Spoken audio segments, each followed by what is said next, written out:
This week on The Startup Life. I will find myself sometimes looking at certain zip codes and changing my marketing based on the zip code. Would I take to Oxford, Mississippi for a trunk show or a pop-up shop, or would I market down there?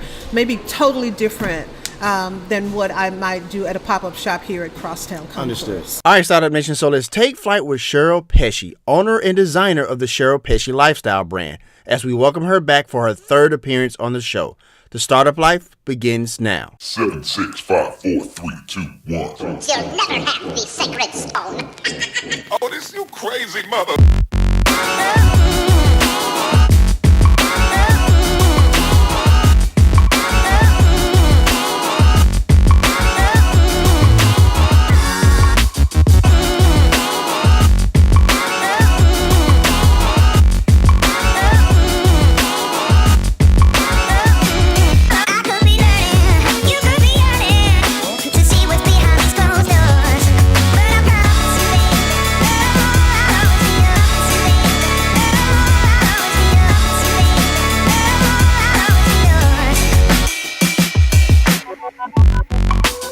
Hey Startup Nation, do you enjoy the Startup Life?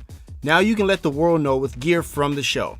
Choose from the label yourself, make your own look, and Making Money t-shirts to tell your story of your path of entrepreneurship. Click the link in the show notes to purchase. All right, Startup Nation, so I hope you're ready to receive some value today. We're going to switch our focus today. We're going to talk about marketing. So we got the marketing guru, Cheryl Pesce, here on the show today. How are you going, Ms. Pesce? I'm doing well. I don't know if I can live up to that introduction, however, but I'll try. All right. And so, Ms. Pesce, you may not know this, but this is episode 60 of The Startup Life. Wow. Congratulations. And so, thank you. And so we are honored to have you for episode 60. Oh, thank you. Glad to be here. I feel like it's only fitting. I think it's fitting for sure. Well, let's get started. So let me ask you this. How important is it for not just creating content, but creating great content for marketing purposes? Yeah, my mantra is always be marketing, always be closing, always be marketing. So any content, anything I create I try to make it great. Any photo I take, anything I'm posting or advertising about, I never just take a photo and post it. I always add filters and titles and subtitles and the whole 9 yards. So every piece of content that I create as if Kimball Musk with Tesla Motors is going to see it, and he has seen it, and he has responded. Awesome. So it does matter. Talking about Elon Musk, his brother, right? Okay. Awesome. So, in Startup Nation, we're actually in the Crosstown Concourse today. So if you hear a little noise in the background, that's what that is. But it does, I think, add to the ambiance of the episode. What should be considered when we creating like a photo or video content? Because I know when you see you on social media, you're very meticulous about your content in that regard. Yeah, I mean, like I said, I'm always considering who might watch the content, to whom I'm marketing. I also like to show activity, not just a still. If you ever try and take a photo of me, it's difficult because I'm always moving. I just keep changing positions and moving hips. I show the ring, I show the necklace, I show the earrings. And I'll end up with 30 pictures, and then I can then edit and go back and see which ones I want to use. Always moving, always activity, and as much real life event, something going on, where we're wearing, where we're going, what's happening in the store type content. Absolutely. Okay. Yeah. Now, I know you say you take about 25, 30 pictures in that regard. Now, I noticed that some people will take a lot of pictures and they won't use them all at the same time. Maybe they'll use some later on. Is that something that you do, or?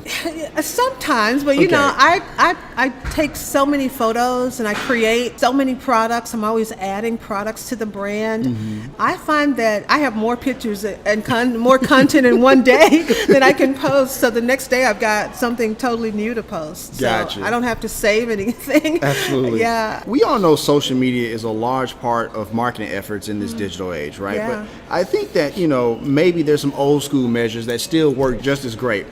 What do you think about that? Oh, absolutely. There are three things I learned back when I was in sales and marketing with some major companies. And I use those things, those points every day. Need identify, trial close, identify your customer. Right. So once I identify my customer, I qualify that customer. That's just good old school marketing. Absolutely. Who is this customer? What will they be looking for? Look how they're dressed. Look how they walk into the store. That kind of thing. And once I have identified their need, their thing that they would want, I show it to them, and then I try and trial close along the way. Do you like gold earrings? Here are 3 pairs of gold earrings. Which ones do you think will be best for you? Understood. So I limit their choices, but go ahead and show them that I can fill their need. And then I asked them if they would be paying with cash or credit card. Gotcha. So good old-fashioned, just sales marketing. All the glitzy glossy is what gets them in the store with the marketing. But it's nothing like just old school trial closing, need identifying, asking for the business. I hear that. So, I know you like to do pop-up shops from time to time. I do. Okay. So from pop-up shops to grand opening events, what impact have you seen from event marketing? Oh, wow. Very interesting. So my pop-up shops, I like to do a pop-up shop to kind of vet the market, to see if it's a demographic, a market, see what the traffic is. Is this someplace that I would like to have my second store? Or is this a customer base that I'm missing? Should I be marketing to this customer base in this particular zip code, for example? Absolutely. My next move will be going east. I've discerned that there are a few more discretionary dollars available the further east we go in Shelby County. I learned that at a pop-up shop. Gotcha. Not that I didn't have a sense of that already, but Gotcha. it definitely was proved at a pop-up shop. So yeah, I just think events are great. I like to have events around holidays, around like a Valentine's Day themed event. Just recently I hosted the Grizzlies wives in the store for lunch. So that was just kind of a lunch and learn event that I had. Gotcha. And things like that. And people like to come and just sit and talk and chat. And then consequently, people buy from people they know. You build that rapport and you get sales. Oh, awesome. Yeah. And so it sounds like when you did a pop-up shop, you're actually not only to, do great marketing, but also get data as well. Absolutely. Oh, well, I think Absolutely. that's really important. I always say to people, sometimes I'll do a trunk show or a pop-up shop and someone will say, well, how did you do? I always say I did great, because I remind them that my purpose is to always leave the house, always show up, Gotcha. Always be on the scene. So whether I actually make a lot of money at that particular event, that's true marketing, because now they can put a face to the brand. Absolutely. We all know that marketing trends change over time and that the entrepreneur should always be aware of them. Far too often, many adopt every new trend for fear of missing out. Right. And so how important is it to remain faithful to your brand and not to appear like a copycat or like anybody else? Yeah, if you go into copy what works. Fair enough. I won't say don't copy, but copy what has worked for others. Don't fall for every glitzy marketing trend idea that comes along. It's okay to write down all those ideas and then kind of go back, take another look at them, see what others have done, what has worked for them. And ultimately, what you want to do is what fits your brand. Absolutely. Always stay consistent and true to your brand. That's a very important piece right there. How important is consistency with the brand? Because we see people who have they're this on that social media platform, there's something on another social media platform, or if they are using the same social media platform, they're doing this particular type of business, or they're doing that type. It's just they're kind of all over the place. So speak to consistency a little bit, if you would. Tamp it down. just tamp it down. You find 2 things that you're passionate about, that you do well. I love jewelry, I love home goods, and I'm kind of circling around those 2 things. I'm approached all the time about doing food items or other types of branding and private labeling. That's not where my passion is. Right. And I don't know that much about it. So I like to, as they say, stay in my lane with some of that. And then, I think the authenticity of my brand comes through, because it really is what I'm eating and living and doing. So yeah, that's what I do. I just try and stay as compact I hear that. as possible. It's okay to try new things. You don't have to post everything you try. Understood. So you don't have to go to social media with everything you try or attempt. Only go with the things that you really think will last. I hear that. How can awards or certifications be leveraged as a marketing tool? Like if you want a grant somewhere or you want like a competition, how can you leverage that as a marketing tool? Yeah, I mean, I always include them in my bios, any awards I received, I always, any honors, I always include that in my bio. I was a finalist for the FedEx Small Business Award, right. and I'll include that on my literature, on my printed literature. Some companies like FedEx, you can't copy their logo. It just you can't do it. Right. It will copy halfway. So there are barriers to that. Right. But you can always say what you've done and what the awards have been. You never know who's sitting in the doctor's office reading that article. Understood. Who may be part of that organization, or who may come and visit your store, may buy your product simply because you've been philanthropic to their organization. So don't be shy. Always include it. Always go for the awards. Right. Always let them know. Let the fraternities, sororities, philanthropic agencies know that you're interested in what they're doing. I hear that. Give your time to it, and they'll notice that. Awesome. Now, I know since we last talked, you've actually moved into a retail space. Yeah, I love it. Right? I And love so it. with this, and we'll talk a little bit about that later. Okay. But with that being said, is there a way to infuse marketing into your customer service? Yeah, absolutely. I don't see that they're separate. You know, for me, they're one and the same. They're one and the same. Gotcha. Understood. Yeah. Understood. Okay. I market what I do. Absolutely. It's a lifestyle. Absolutely. I live it. I market it.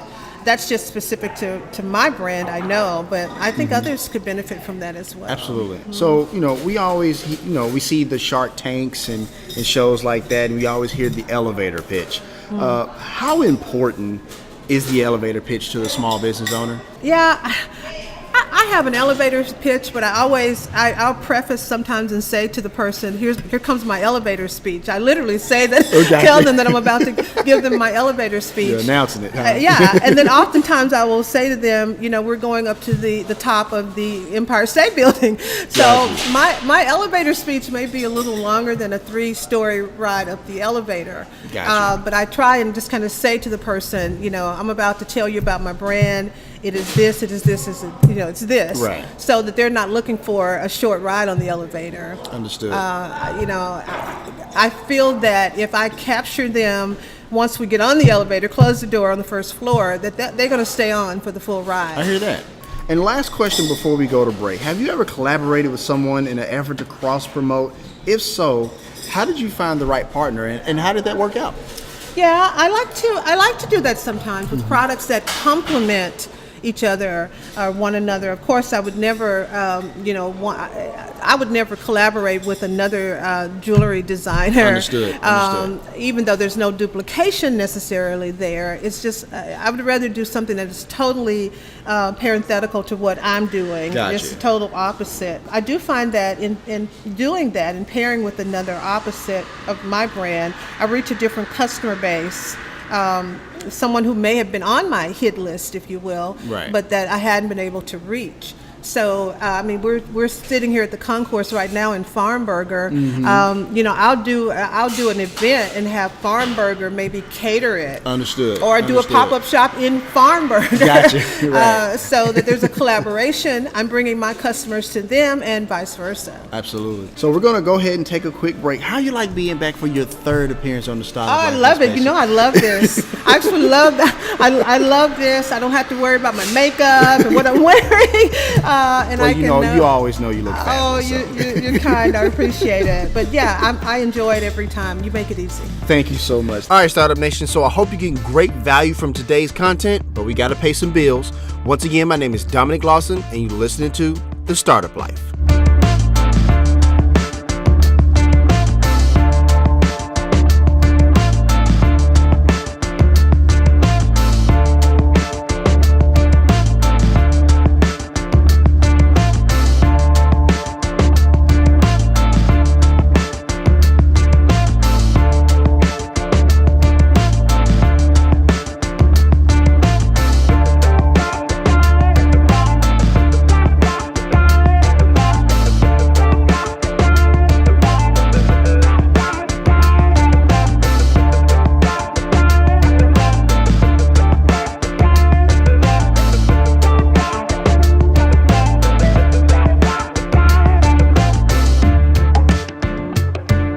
you are a teacher looking for great resources, look no further than our Teaching with Al section of our website.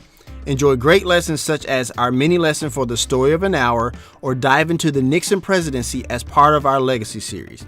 Enjoy great peace of mind from our units as they are Common Core aligned.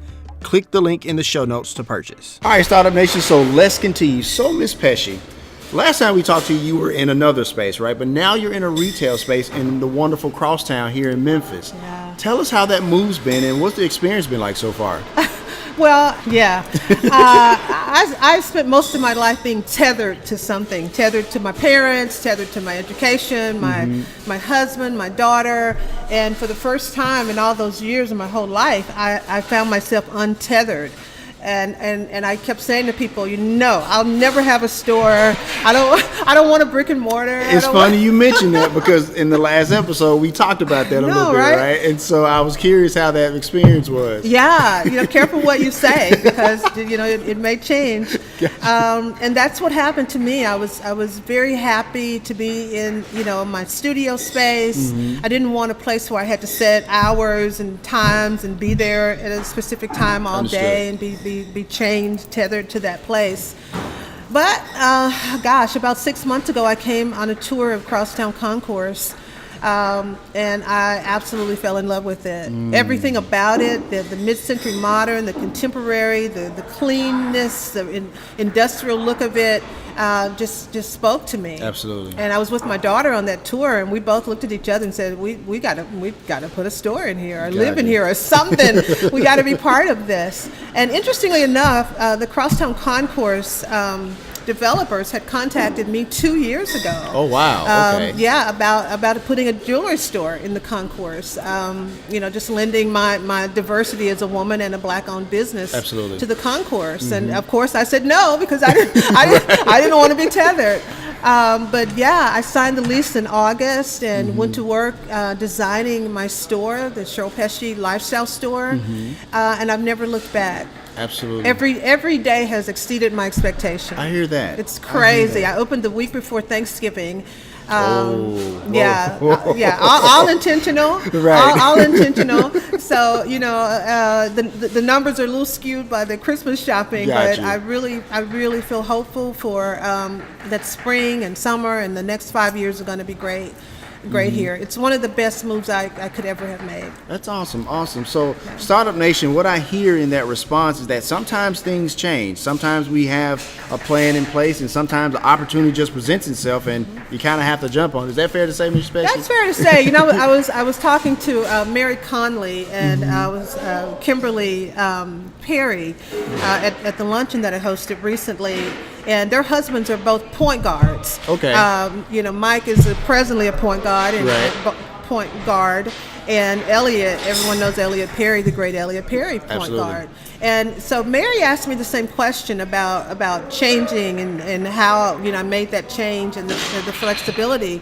And what I said to her, I said, you guys live with a point guard. Your husband's a point guard. Ask Mike what's the technique that he learned and will always keep on the floor. And I said, and by Mike you mean Mike Conley of the Memphis Grizzlies? Yes, of the Memphis Grizzlies. I'm sorry. And I said, I bet he will tell you that he stays low and centered. Absolutely. That he keeps his body weight centered over his feet and he stays low because that way he can move left, right, front, back, and he's not easily tilted over. Absolutely. He keeps that balance low and tight and square. Right. And I like to do that as well. I was a point guard back in high I was school. going to mention that. But yeah. I was going to mention that. Yeah. And yeah, so that's how I move and adjust with change so quickly. I hear that. So let me ask you this. What's the difference between marketing and branding? Or is there a difference? Create a brand, then market it. Okay, fair enough. To me, that is the difference. Figure out what that brand is, the thing that you're doing, and then market it. They're different, but they need to be parallel. They need to run that same track. Gotcha. Create a brand, market that brand. Gotcha. When I hear the Cheryl Pesce Lifestyle Brand, for some reason in my head I hear like Cheryl Pesce.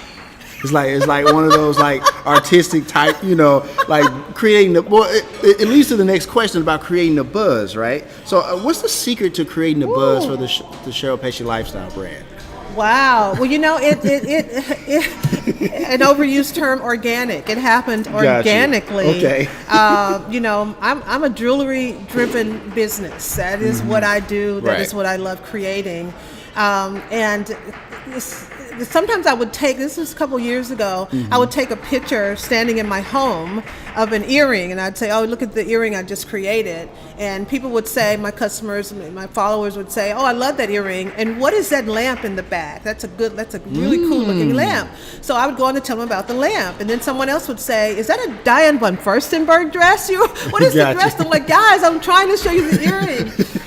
But what I found was that people weren't just interested in the jewelry. They were interested in the whole lifestyle. Right, where are you going? What are you doing? What is this furniture? What is this thing you're doing here?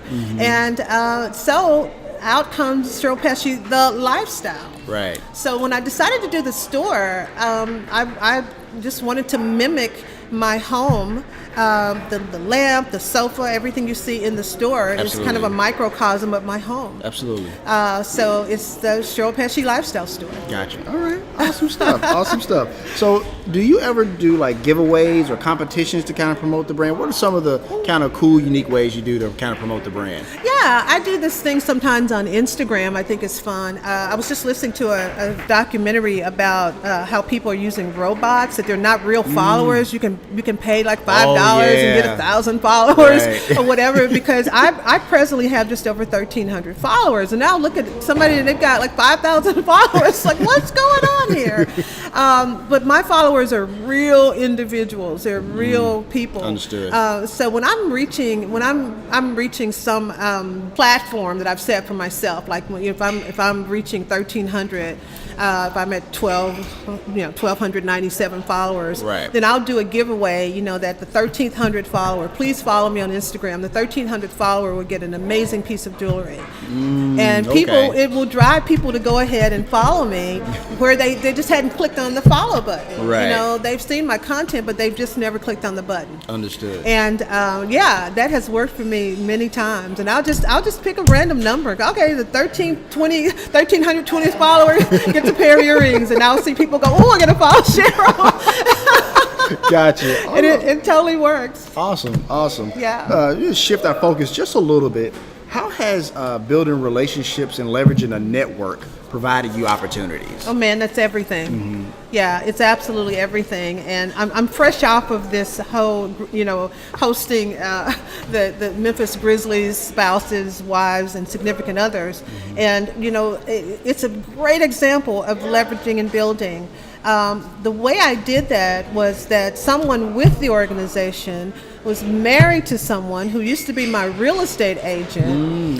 She saw a piece of jewelry that Natasha Fisdale was wearing, and she knows Angie Hollins, who's a friend and a customer, and they approached me about meeting the new crop of Grizzlies. Gotcha. So that all of those relationships, the vetting process, if you will, of me and my brand, that whole process was shortened drastically because of all these relationships I had built along the way.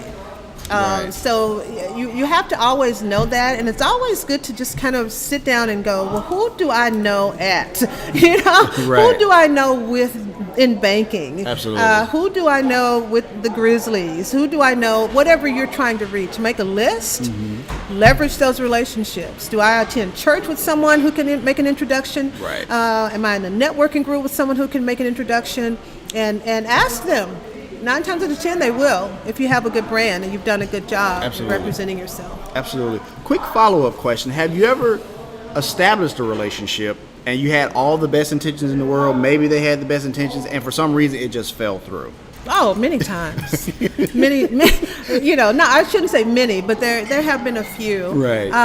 But I'm positive Pollyanna. Gotcha. So whenever something falls through, air quotes, I look at that as, kismet. That's just the way it should have been. It wasn't the thing. It wasn't meant for me. Wasn't meant for them. What can I gain from what positives and can I gain from that interaction? What negatives can I not repeat the next time?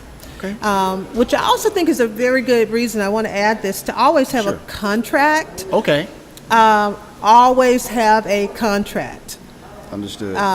Because if a relationship falls apart or things just don't pan out, make sure that there's a contract, you've been paid, expectations have been set, and there's no misunderstanding where that is, because they will fall apart from time to time, but I always get paid. Yeah, gotcha.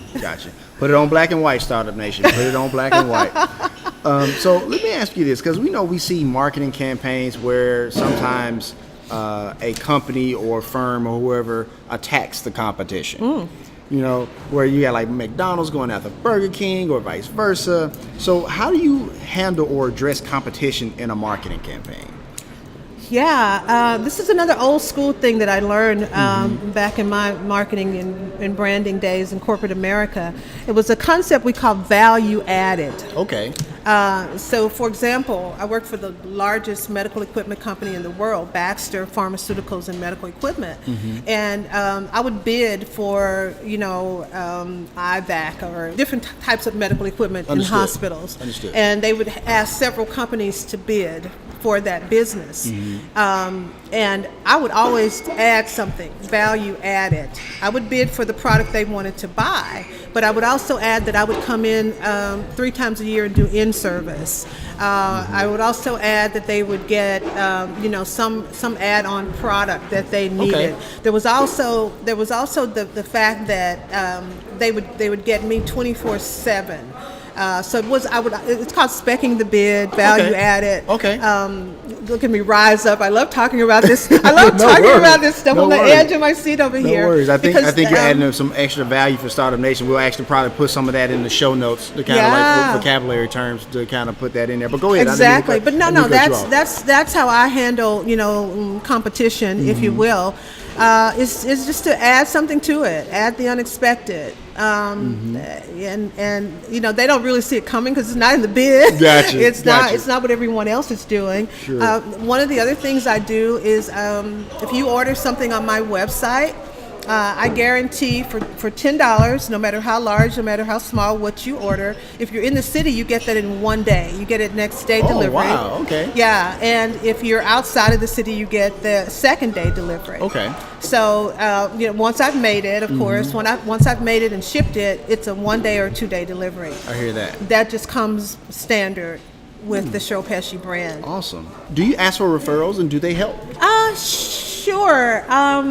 I guess my asking is more of an open-ended question. You really like that necklace, don't you? I see that you wear it all the time. I've seen you in that necklace a couple of times. Make sure you tell your friends about it. Right. I saw you in a picture the other day, and you were wearing that really cool pair of earrings that you got. Make sure if people ask that you tell them where you got it. Gotcha. So that type of thing, without saying, can I get your whole directory of your sorority or your organization? I think that's a little pushy.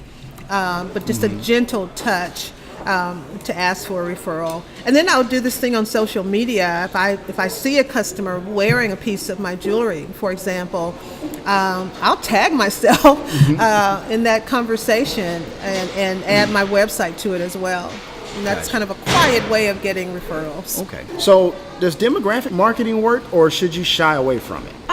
I market to zip codes. I try not to, when there are different types of demographics. Sure. But I don't market to a white female customer over 50. Understood. Or a black female customer over 18, or a male specific, in that way. Right. I will find myself sometimes looking at certain zip codes and changing my marketing based on the zip code. What I take to Oxford, Mississippi for a trunk show or a pop-up shop, or what I market down there may be totally different than what I might do at a pop-up shop here at Crosstown Concourse. Understood.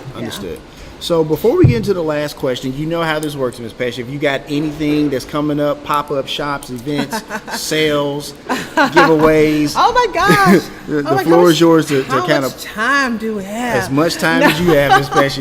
But go ahead and promote the brand and whatever you got going on currently. Well, Valentine's Day is coming up, so something that I'm starting.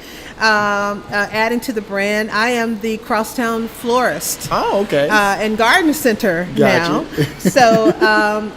So I'll have all the roses and cut flowers and everything you need for Valentine's Day and for your spring planting. Mm-hmm. So that's coming up, and I'm partnering with Mem Pops. Oh, okay. Yeah, Mem Pops is going to do chocolate covered strawberries, and then I'm providing the roses, and we're doing like a bundle.